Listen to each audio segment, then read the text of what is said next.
O League of Legends é um jogo de 5 contra 5, né? A gente chama do modo dele de MOBA, que quer dizer Multiplayer Online Battle Arena, que basicamente é uma arena onde 5 jogadores vão jogar contra outros 5 jogadores em busca de invadir a base adversária e destruir o coração da base, que a gente chama de Nexus. Então esses 5 jogadores, eles têm à disposição deles mais de 150 campeões, que são ali os personagens que tem dentro do jogo. Cada um deles tem funções diferentes, habilidades diferentes, então o time ele tem que conversar entre si com o treinador, com toda a comissão técnica para escolher a melhor composição possível para lidar com ele e com o time adversário também, com esse objetivo de destruir a base adversária. O LoL aqui no Brasil chegou em 2012, apesar do jogo ser de 2009, e desde então a gente vem transmitindo esse jogo de maneira profissional no CBLOL, que não existe mais hoje, que é o Campeonato Brasileiro de League of Legends, era por assim. E foi um campeonato de muito sucesso, principalmente no quesito audiência. A gente teve algumas das maiores audiências do mundo nos últimos anos, em termos de Ocidente, por exemplo, a gente ficava ali na segunda colocação, em termos geral, a gente ficava somente atrás da LCK e da LEC, porque a China faz uma contagem à parte, eles têm muito mais espectadores. Então, devido justamente a essa força da audiência, a força da comunidade, é que o CBLOL foi uma das grandes ligas do mundo e fez muito e faz muito sucesso ainda ao redor do mundo todo. Só que desse ano de 2025 nós fizemos uma fusão com a América do Norte e hoje nós somos uma grande liga americana, que virou a LTA, que é a Liga das Américas, que é dividida no setor norte e no setor sul. E em cada uma dessas ligas a gente tem os países do local, tem os times do local do país, mais alguns times convidados do Latam. Então no norte eles têm os times dos Estados Unidos, mais alguns times da América Latina, e aqui no sul nós temos alguns times do Brasil, mais um time da América Latina, como uma grande liga, passando de uma liga minor, como a gente chamava antes, que era o CBLOL, para uma liga major, agora com muito mais recursos e alcance também. I think Western fans really like League of Legends. I think, when you're talking about Europe and North America, this is still like the most watched game, especially when you're talking about like international competition, Worlds and MSI and all of the international competition is like the most watched of any game by a lot. Worlds and MSI are absolutely massive, especially when you're involving fans from all over the world. But yeah, no, it's very popular in the West, and I think one of the things that is unique about it is that the game has been around for so long as an esport that we develop these rivalries. And when I think of Western League of Legends, like NA versus EU, both regions always want to trash talk the other region. North America, we've been doing well against Europe the last couple of years, so we're feeling good about that. But they obviously are going to be talking back to all of their big moments were kind of like beating us. Like when TL made semifinals at MSI, well, G2 then 3-0'd us and things like that. So I think the rivalries are fun, and it's something that you see in esports, it's something that you see in traditional sports as well, and it kind of has that carryover. Bem, a comunidade do Brasil, ela é muito apegada, sempre foi muito apegada ao CBLOL, né? Como eu falei, a comunidade criou esse nosso campeonato, porque no final das contas é tudo para eles, e os nossos números sempre foram muito grandes. E o primeiro impacto da comunidade foi de um certo medo, porque tinham medo de perder essa identidade por causa da mistura, mas eu acho que está fazendo muito bem pra gente, principalmente competitivamente falando. A gente recebeu o pessoal da América do Norte, recebeu o pessoal da LTA em geral para fazer esse campeonato, e eu acho que isso está sendo muito bom para o nosso nível competitivo, porque era uma das coisas que a gente mais pedia ao longo dos anos, era mais contato internacional, e agora a gente tem isso praticamente todos os dias. Então a comunidade está aos pouquinhos entendendo que isso é para o nosso bem, que o nível está sendo muito maior. A gente agora no início do ano, a gente está em fevereiro, já está tendo um cruzamento internacional com algumas das melhores equipes do mundo, e isso é muito positivo.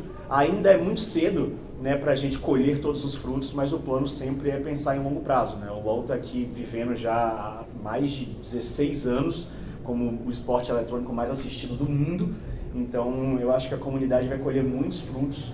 Já tem muita coisa acontecendo nova, possibilidades de campeonatos, então eu acho que o futuro da LTA é muito positivo para todas as partes, times, o ecossistema em geral de quem trabalha com esporte eletrônico, e principalmente para a comunidade, que vai ter mais campeonatos para assistir e mais possibilidades de ver os times deles preferidos lutarem contra algumas das melhores equipes do mundo mais vezes. Well, honestly, you say that we have, like in Brazil, you learn a lot from what the U.S. does. But I think in a lot of ways, when I look at LTA South and when I look at CBLOL in the past, we have a lot to learn from you guys and how you guys have been able to actually create such an incredible community. Like the fans are so ridiculously passionate here, and that is something that I absolutely love. You know, our teams come out, they're getting booed. I love it. Like, you know, kind of creating that rivalry. The fans are showing up early and having like kind of like a tailgate situation. You know, I don't know if it's the same term here, but like before, you know, American football games, people show up in the parking lot and they barbecue and they hang out and they chat and they drink and they have fun.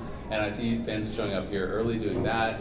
When, you know, we're seeing the matches in the stadium, fans are on their feet, they're chanting, they're singing, they're, you know, with the thunder sticks and stuff. Like, it's great. So I think, you know, one of the beautiful things about it is both areas have something to learn from the other, right? I think how you guys created such an incredible community is something that we need to learn from.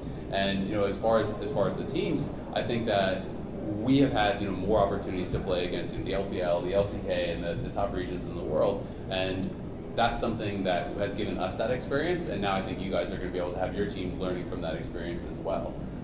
You know, I think as far as individual talent, the Brazilian players are really, really good, and I think individual skill is not really the issue. It's how the teams, you know, function kind of as a team, what we call like macro play, right? Yeah. How you move around the map and how you set up for objectives and things in the game, I think is really where there is a difference between the teams, and I think that's something that can be learned over time. But I think it's hopefully something that, you know, both regions can benefit from, right? There's always things we can learn from each other.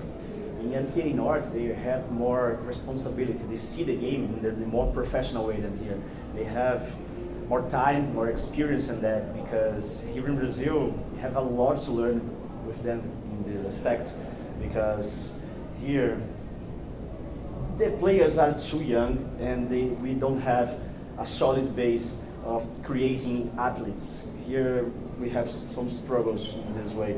In the North America, they have this future to university players become the professional players.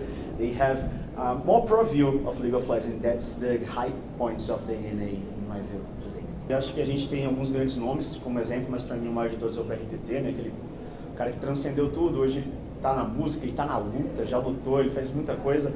E criar um personagem é muito complicado, porque o jogador ele também precisa, antes de qualquer outra pessoa, querer ser esse personagem. Ele precisa querer estar para a mídia, ele precisa querer se desenvolver.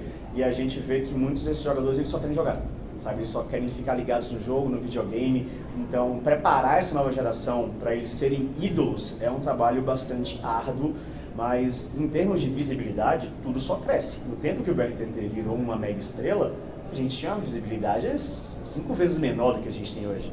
Então, hoje o palco está pronto.